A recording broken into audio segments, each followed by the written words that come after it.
hər iki ailə Bakıda yaşayıb, sonradan isə oğlan tərəfi deməli Şadlıq Sarayı ilə danışıb ki, onun toyu olacaq.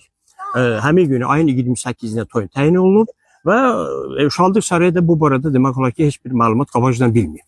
O toyu təyin edib, həmin vaxtdan da qızı dəvət ediblər Şadlıq Sarayına və toyu keçiriblər. Hadisə də toyda. Bəli, hadisə də deməli toydan 1 saat keçmiş, qızın vəziyyəti deməli pisləşmiş, dərhal Astara rayon mərkəzi xəstəxanasına aparılmış.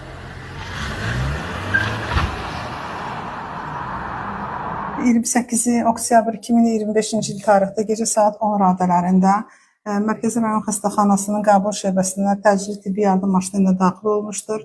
Daxil olarkən xəstədə 29 həftəlik hamiləlik ölü döl aşkarlandı.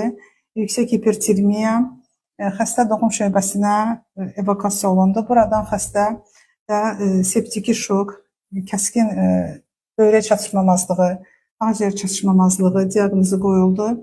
Dərhal reanimasyon tədbirlər başladı. Lakin göstərilən bütün reanimasyon tədbirlərlə rəğmən xəstədə heç bir irəliləyiş olmurdu. Getdikcə saturasiyası düşür, təzyiq hipotoniya vəziyyətində və xəstə sünni ventilyasiya aparatına, tənəffüsün sünni ventilyasiyası aparatına qoşulmaq üçün dərhal reanimasiya şöbəsinə qaldırıldı. Oradan göstərilən bütün reanimasyon tədbirlərə baxmayaraq səhər saat 6 radələrində xəstədə bioloji ölüm baş verdi.